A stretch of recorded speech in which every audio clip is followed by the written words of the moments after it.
Welcome to the Australian Property Podcast. I'm Chris Bates, and we're on a mission to become Australia's most trusted property podcast. Today, I'm in the studio with James O'Reilly, a good friend, a long-term um, colleague, and when I used to work in the advice world. And you might have heard us on an episode we did a couple of weeks ago, which is all sort of retirement planning and debt, etc. And today, we're going to have a bit more of a focus around the property conversation, but also planning for retirement and all the options you should be considering. So thanks for joining us today, James. Hey, thank you so much, mate. And yeah, pleasure. This is the second one that we've recorded, and the last one was fantastic. So let's keep the bar high. Let's do it. So I mean, obviously been in the advice world for a long time. I always like to ask, how do you feel about property? Because I guess the advice world sometimes has different views on it. I love property. I think it can be a fantastic way of building your wealth for a truckload of reasons. I mean, firstly, of course, we have the ability to leverage into property in a way that we don't really get to be able to do freely. So for a lot of people that are really looking to boost their wealth and grow it as effectively as possible, it can be amazing. The tax deductions, of course, are incredible. Everyone we can speak for a long time about the benefits that we get in Australia investing in real estate. Um, and also the fact that the performance is so strong, especially as a function of the risk that you're taking on. What I mean by that is that when we look at investment returns, you would well overall performance. I beg your pardon. One thing that you look at is returns, i.e., over a year, 5 years, 10 years, 50 years. What's the sort of return that it's had? But then also the journey that it's taken to get there. So if we're looking at, for example, like we'll take Australian shares, for example, they have outperformed property on a raw, which is higher over the long term performance level. But you also got to consider that during a GFC, for example, you've got to stomach 40% swings in the other direction. We saw 35% in COVID in the blink of an eye, whereas property, for a number of reasons in Australia to date, has been really well underpinned and largely pretty insulated during those big corrections. And how do you sort of think about it when someone's they're coming to you and they're thinking about their goals and the retirement word pops up? How do you sort of think about property in that context? We're going to take the view of why. Ideally, when we sit down with someone and they're talking about property, we really want to get as clear as we can about what do you actually want to do. What does retirement look like for you? Some people say, "I love my job." We've got people who are 65 plus who want to keep working 4 days a week because they really enjoy their work. It's satisfying, and they'd be bored if they didn't do it. And power to you if you're in that situation. I also meet with people in their late 40s, early 50s that look at me through tired eyes and say, I just got to get out of this rat race as quickly as possible. And I want to pull every lever that I possibly can to get myself to a point where I can self fund the rest of my years. So, firstly, let's get really clear on Yeah. what you want and where you want to go. And then from there, we're going to look at the resources that you have, not only the assets that you have right now, i.e., the resources that you're using, but also potentially the untapped resources that you're not using. For example, I know on the other show we were talking about on the Australian retirement podcast, we are talking about the idea that you often meet with some people who might have worked really hard, paid down a lot of their mortgage, and they've got this huge amount of equity in their mortgage that's just sitting there unutilized. Now, again, there's a lot of reasons why you might continue to leave that unutilized, but if you've got that person that says, "No, I'm really hell bent on getting out of work as quickly as possible, or having life on my terms as quickly as possible," then often there's a lot of merit in utilizing a lot of those untapped resources. James, put yourself in a sort of a 40-year-old who hasn't got an advisor, right? They've got a house, they've, you know, really put all their cash in to get for a deposit. Maybe they built a bit of equity and, um, so they're through that just initial stage of just getting, they're sort of a place to live and the security, stability that provides. And, maybe they're thinking, oh, look, I'll buy an investment property, etc. What would sort of encourage them to start to think about their sort of future and retirement? Like, how do you think they should be thinking about it, and why do you think they should start to prioritize it earlier rather than later? Yeah, well, great question, matey. Good. You're really good at this. Um, so, um, the first thing that stands out to me is that they're right to do this earlier rather than later. That's a really, really common scenario that you're describing, right? Where perhaps things are starting to get a little bit easier and we're starting to take control of our finances. We often at Northeast we often talk about that metaphor of kicking with the wind for everyone that's played sport before, especially weekend sport at a local footy club or whatever. And you get this howling wind where you'll get the best of it in some quarters and you'll get the worst of it in others. And when you think about the, I guess your financial life cycle, you're going to go through phases of kicking with the wind and kicking against the wind. And that the first kicking with the wind phase that you're going to get more often than not is when you have just started your careers, double income, no kids, hopefully double income, depending on your circumstances. Your employment is continue and your opportunities are growing, your income's growing, and you're able to bank heaps and heaps of your money. You are kicking the wind there. And then for a lot of Australians, they'll enter into the second quarter where you somehow find yourself with a mortgage. Perhaps you have a couple in tow, and that's now your time is a little bit more strained, and you might have might have education expenses, you might not, depending on your circumstances. But almost always that's going to be a time for surviving, not thriving. You're going to be kicking against the wind. And then you start to enter that phase that you're describing, which is saying, well, actually, we're on top of the mortgage. We've made really good inroads during that last little period, and now we've kind of got this blue ocean to say, what are we going to do? Um, and the way that I think people have to approach that phase is to be really intentional.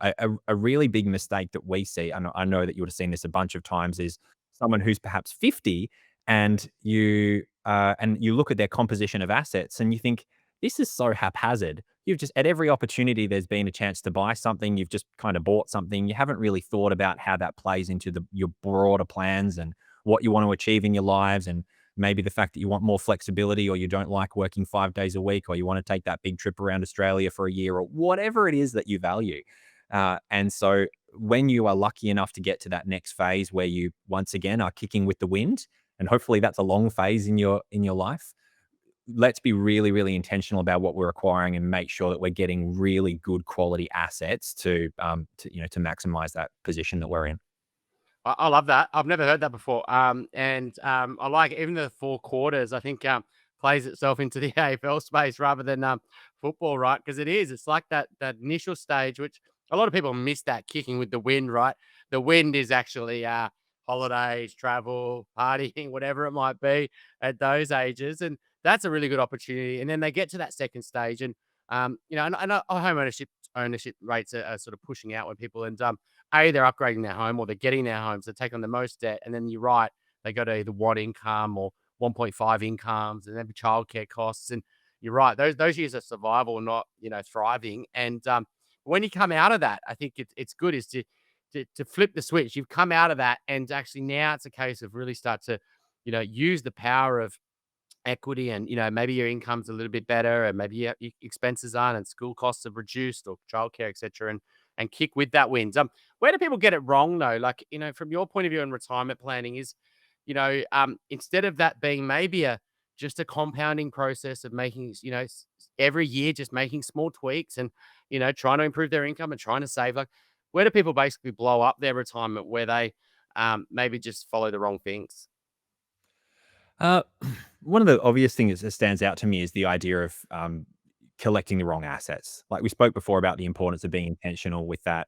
Uh, the, if no matter what model you look at, if you look at buying good quality assets that are even at 1% better than poor quality assets, the long term effect of that is enormous. So that's the first one, and I spoke before about being intentional. The second is, in most cases, taking the long-term view. Like you might have that high level of excitement. I think it's normal for people in their late 30s, early 40s to have a fair bit of short-termism with regard to what they expect from investments. And it's interesting also working with people in their 50s and 60s where that's all gone. You've ridden out those investment cycles, and you're a lot more pragmatic about the fact that I know that I'm not expecting wonderful outcomes to month. This is a long-term play. So, yes, be iterative, continue to look at your position and review your position, but also take the mindset that we're not going to, and we're not trying to astronomically boost our wealth in the next 1 to 2 years.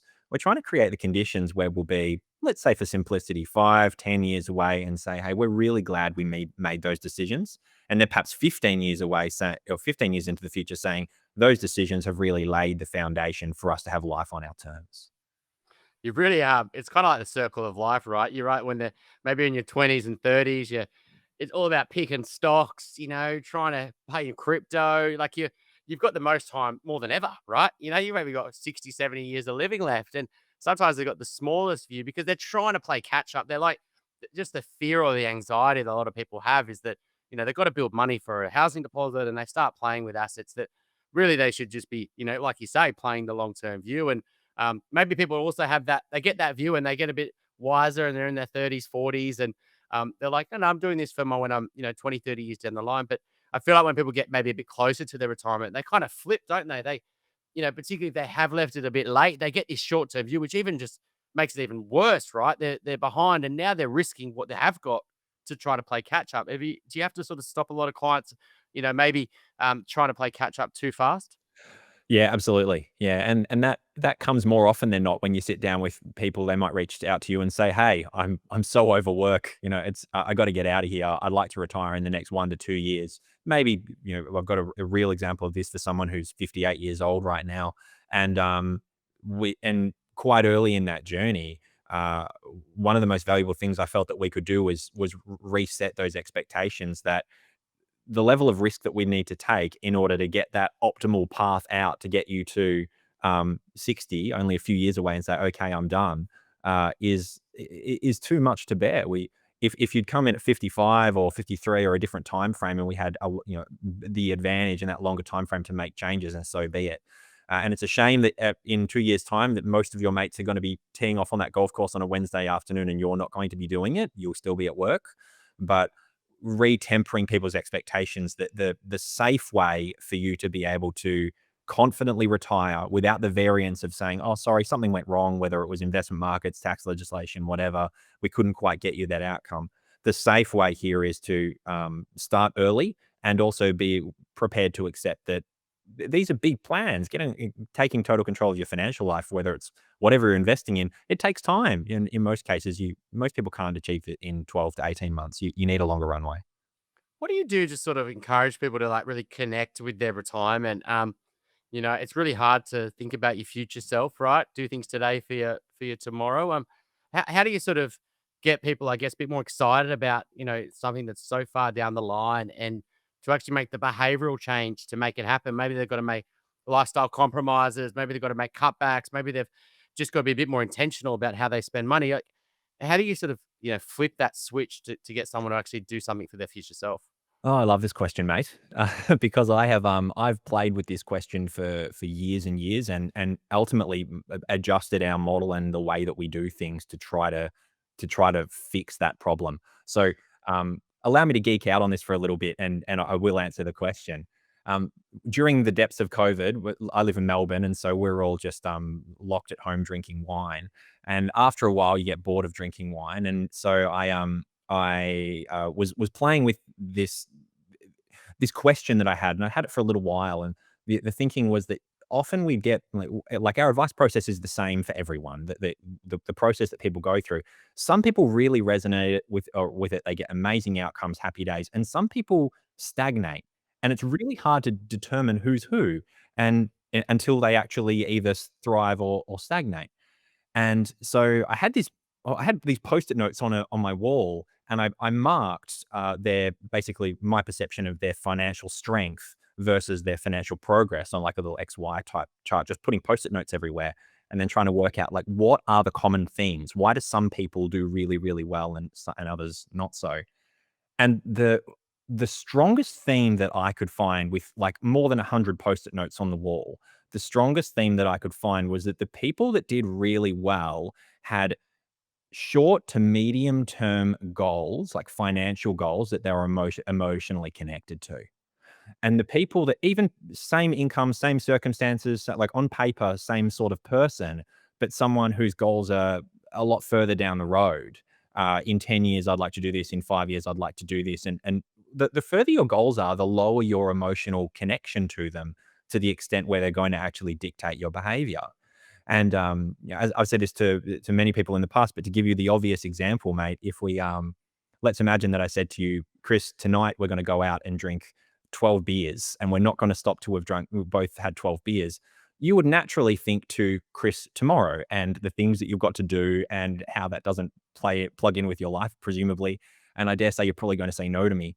But if I said to you, hey, Chris, in 12 months' time, next May or June or whenever, you and I are going to go out and drink 12 beers, exactly the same terms, you're so much lot more likely to say yes.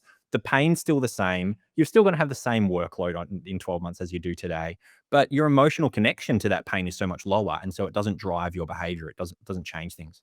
So with that in mind, when we, as part of that, we rebuilt our advice process to actually dial in your priorities to now. So instead of sitting down with people and having these flaky goals of saying in 10 years I'd like to retire, even if they're resolute about that, the consequence of it being 10 years into the future is that most human beings are not motivated to change their behavior for that goal.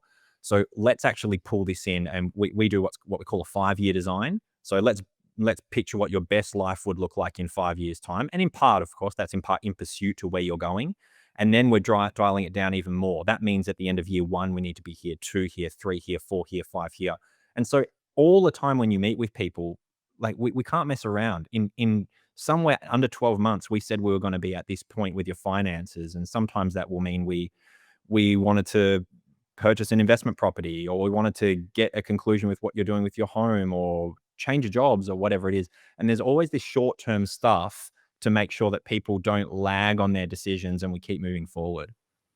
It's interesting, right? Because the analysis paralysis, the waiting for the perfect conditions to start investing, and everything to be perfect has never happened, right? Life's not that simple, and there's always something. There's always an excuse you can sort of let your brain off with. I think you're right. I struggle with this one as an advisor. I think because you're trying to picture this world and all the forecasting tools is all about retirement planning and setting a goal of when you want to retire and how much you might want to retire on it. Clients are just glaze over, and a lot of people don't think about numbers and investing all day, every day like you and I do. And you just give the advice and they would just never do anything. And 2 years down the line, it's they'd know they should have, and then they still guilty, and then that makes them stop to do it even more. And so, do you give them like little snacks along the way? Like, I mean, it's kind of like a distraction technique, right? We're going to do things for your future, but I'm actually going to give you a sort of a short term goal or something like a reward that they can stay focused on, but in the background, you're sort of working on their longer term wealth.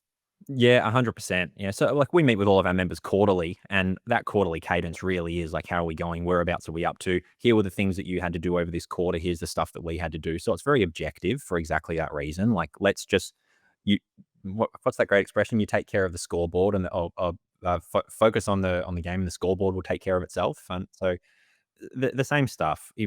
If and what's more, for those people listening, if you do think about your own life and reflecting on this, thinking, well, actually, come to when I think about my goals, they are all pretty long term. Then dial into that more and try to shrink those back to what you need to do now. Because I put it to you that the very best way for you to ensure your retirement, or your just your financial goals, whatever they are, is to have the best week that you can, have the best month that you can, have the best year that you can. And the compounding effect of just saying, this year I'm going to do some really meaningful and positive things for my finances. You do that every year for a long period of time, and don't make the mistake of saying, yeah, 5 years ago we were looking at a whatever, but we didn't do it for no reason. We couldn't prioritize it. If you can avoid those traps, you'll make so much more progress with your finances. James, there's a YOLO culture, which I kind of subscribe to be honest. And then there's I'm not doing anything. I'm Mr. and Mrs. Frugal, and we're all saving for tomorrow. The scarcity mindset, and that also, there's a lot of money beliefs and behavioral finance and things that are driving this. And neither is right or wrong, but I guess, how do you sort of balance those two worlds of living for today and making sure you take it, you never know when your time's up, but also planning for the future. How do you balance those two things? What do you actually want, and how bad do you want it? So sometimes we sit down with people, and what they actually want, they're on track for. Ripper. Well done. You're doing really well. Your expenses are totally fine. Play on. Enjoy your life. Sometimes we even have the ability to open the coffers more and say, hey, you might deal with a 50-year-old, 55-year-old, and say, you don't have to wait until you retire to start doing some of these things like travel or whatever it would be. You've got the ability to do those now, which is a great conversation to have. More often, you meet with people where you say, "Okay, well, you've told us you actually want these things. You've told us that you might wanna, whatever they are, and your day-to-day, week-to-week, month-to-month behavior is not congruent for you to get those, certainly not in the timelines that you're setting. So, how bad do you want it? This is your future self. Do you wanna be at a position in 60 where that's where you are? Or do you wanna be at a position in 57, like you said, and get it done? That's your call, and that's something that you guys need to weigh up. But hopefully, it should be really intentional. We give people the power to choose and frame it properly, and I think people are pretty well equipped to decide. More often than not, it might be a hybrid, but at least then they're resetting their expectations about what's realistic. Yeah, I think it's really it's a big conversation, right? And if you miss that conversation, and just let them off the hook, I think that's where a great advisor stops that, right? I think you're sitting down with them and you're challenging their thinking and saying, look, if you really do want this, which you're telling me you do you really want it? Then you're going to have to maybe potentially, maybe make a bit more intentional of how you spend your money. And doesn't mean you can't have fun, but you've just got to be a bit more choosy on what you say yes to and what you say no to. I mean, how do you think about the home, and retirement and, how do you sort of factor that into retirement planning? I mean, a lot of, my experience from the advice world is that, they just don't have these conversations. And it's, straight away it goes to, maybe how much money can you save per month? How much money can you put in your super? Can we get you some insurance? The whole home within their financial life just isn't discussed. How do you think about it as an advisor? Your home is an asset. And when you get toward retirement, we're going to be looking at all of your assets to understand what's available to fund your lifestyle. Now, it's situational because uh, people's ability to utilize their home toward their retirement depends on their circumstances. We've got some members right now that have a beautiful place down on the Mornington Peninsula. It's 5 acres, and it's 5 acres because she rides. And they've got their horses on that property, and that suits them perfectly well. As long as she is around, she's going to continue to ride, and therefore we really can't consider that asset as part of their retirement plans because the money's going to stay locked there. Let's exclude reverse mortgages and some of those other creative ways you could do it. But in real terms, the money's going to remain locked there until probably they're looking to do a lifestyle downsize that it might even be to the extent that they're moving into a home or something along those lines. This isn't a thank goodness, let's free up a couple of $100,000. This is a we're moving because we're getting old to the point where we just can't look after the property anymore, which also means they're probably not doing the travel and some of those sorts of things. Conversely, we've got plenty of people who have got the family home. It's 5 bedrooms. We don't even go upstairs anymore. When I do, it's just to dust and vacuum, and that's all. And for those people, then absolutely, we need to have a conversation to get a sense for, well, what do you think your home plans are going to look like in the future, and work out what we're likely to free up by doing that. Yeah, see, I guess you're challenging their thinking is just because you've lived here 20 years, just because, do the kids really come visit? Do you really need it for Christmases? Sometimes is it wiser to have that equity, and maybe a much more practical home for you, and do this while you're planning for retirement rather than, just holding on. There's a lot of sentiment and emotion that's attached to property. Do you sort of have those sorts of conversations sometimes and reframe their thinking of maybe you could have this wealth stored in different assets? Yeah, yeah. I agree that there is a lot of emotion in property, particularly homes, family homes, and that's totally normal. We're human beings. We're sentimental animals, and uh, the I'm particularly big on this when I feel like it can make a difference to their lifestyle or to the lifestyle of the people that they love. And what I mean by that is that if you've got someone who is holding onto a home and holding onto a lot of, we'll call it equity, i.e., if they were to sell that downsize, there'd be more money available. If that more money available would mean a higher quality of life, more travel, more experiences, retiring earlier, some of those sorts of things, like it would meaningfully change their life, then yeah, I'm going to triple down on this and make sure that I'm as clear as can be about the impacts of holding onto this. Similarly, if you've got ambitions to give money to children and support them, and that maybe you say, look, we've got your finances all, they're good, no problem here. But if you did downsize, you'd be able to use some of this money to perhaps support the kids or one of those sorts of things. Similarly, let's talk about it. And I think that's most people.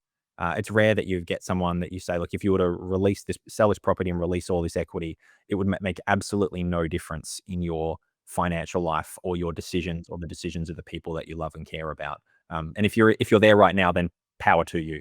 Uh, you're either incredibly wealthy or at the like the absolute opposite end of the spectrum.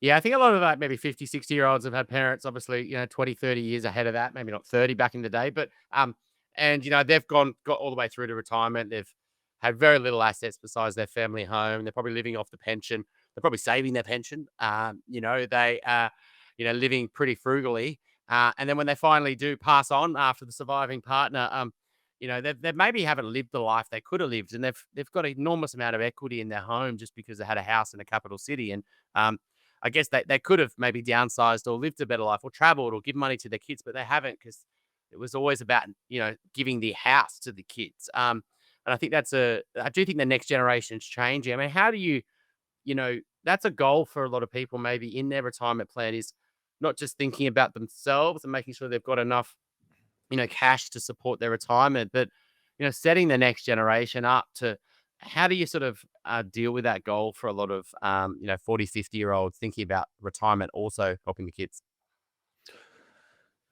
I think it's really important with finance in general. It's really important to put your own oxygen mask on first. Put yourself in a situation where you are financially strong, comfortable. I mean, you're doing the work, and hopefully, you're doing all the work in order to put yourself in that position. Um, and we do at times come across people that are just being too selfless. For not necessarily in terms of giving money to kids, but also the circumstances that they're creating for the kids. Maybe they could downsize, and that downsize would completely free them up to do all the things that they want, but they still have a son or daughter or children in the house that sort of oughtn't be. It might be time for them to move out, but they've decided that they're happy for them to stay. Um, the I like the view here of getting your financial position as strong as possible first, and then let me rephrase, getting it strong to the point where we have high conviction over the things that we want to do. And as soon as we get there, then we can, or if we're there already, then it's time to start talking about how we can utilize this money. If we had the foresight to know, let's imagine that you and I are 55 and we had the foresight to know that actually everything's going to be okay. Everything's going to be, for whatever reason, markets are going to go on a tear. Everything's going to be good. We're going to have no hardship over the next little while. So we now have just tipped over that magical number, that magical date whereby from today onward, everything's going to be okay. If you knew that with a high conviction, you'd probably be really different about your finances. You'd be a lot more giving to the people that you love. You'd be a lot more philanthropic. You probably want to and choose to contribute and participate to charities that you're passionate about. So get yourself into that position first, where you don't necessarily need absolute stone cold certainty, no matter what happens, but high conviction. In the absence of truly ridiculous things happening, you're going to be okay, and that then enables you to be more thoughtful about not only how you help the people that you love, but when you do it. Because in a lot of cases, the best time to do it might actually be now. Or circumstantially, based on kids, the best time might be to wait till they grow up a little bit and they're making their own financial decisions. So again, that becomes very circumstantial.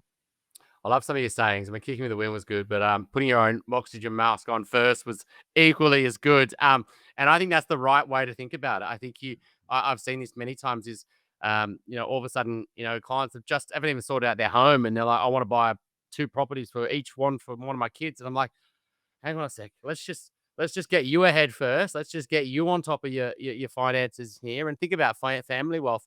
And often they'll be like, I'll buy a property for where the kids are going to go to uni. It's like, are they even going to go to that uni? Do they even want to live in that property you've got? They might want to flat share with a friend. They might want to live to London. They might want to, and they're sort of almost like, the anxiety about knowing how difficult it is, for them to get ahead is then they also want to then help set the kids up, but they haven't even got, like you said, put their own oxygen mask on. So I think it's a good way to think about it, and how and when and what you do, may change, but get your own situation sorted first. Yeah, and if I may, I'd love to add to that, which is that if you're thinking about supporting family before you're ready, you do consider that if your goal is to support them, then that's likely not going to change. If you want to offer them financial support, then you're probably the sort of person that always wants to be there to support them if they need. And you've got to remain mindful of the fact that you're not just dealing with your own unknown unknowns, i.e., what if market circumstances change? What if I'm forced to move something random, health event, whatever? you're also dealing with your children's unknown unknowns. And that speaks to the idea of being more financially stable. That's a way to help them. And if I can use an example that's very close to my heart, one of my mates is currently going through a separation, a marital separation, and it's just unfortunately a really ugly marital separation, and the costs are outrageous as they're going through this. Um, uh, I'll move on because I could talk about this for hours, and I'm going to consciously not.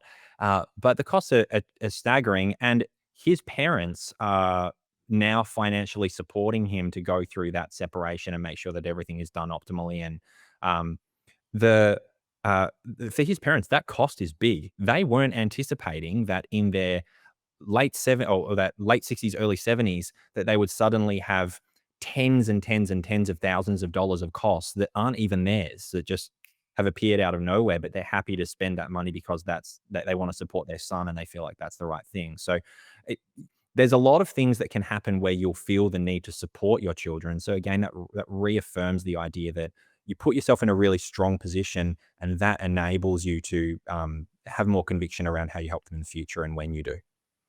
James, I'm a 45. I'm sorry about your mate, but I think you're right. I mean, that's one of the real risks of giving for your kids, right? I wasn't going to go here, but I think I will.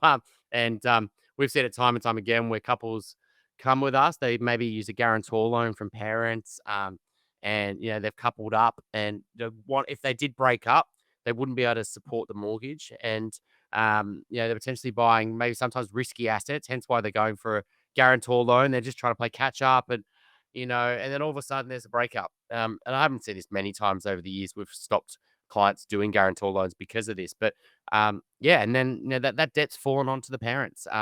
And breakup is one of the risks of potentially even giving money for a kid for a deposit, and that can making sure you get that money back if they did break up and things like that. So I think it's a really good point. And James, let's say these clients that they're pro property, everything's property, property, property. Like, you know, how do you sort of reframe them to say, hey, there's actually this whole other asset class that's called shares, and it's not going to the casino, it's not gambling, and secondly, there's also that thing called super that you kind of ignored. You maybe should be thinking about that as well. How do you sort of get them to, I guess, open their eyes up to the opportunity that there is in other asset class when they just become so, pigeonholed on property?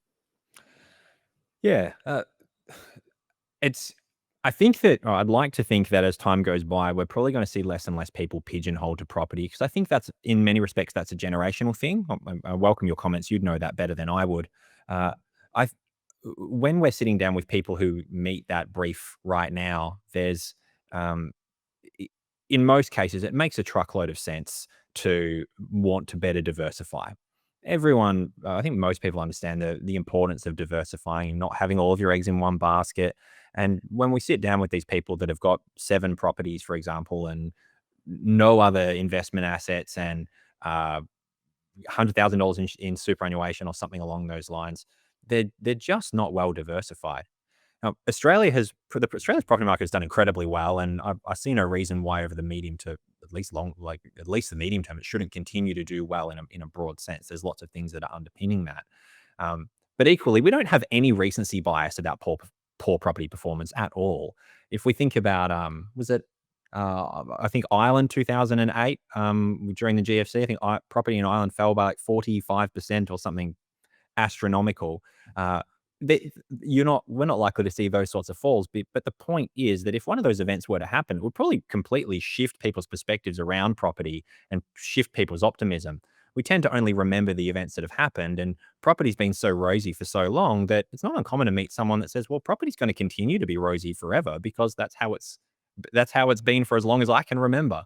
And that's not a good way to evaluate investment assets.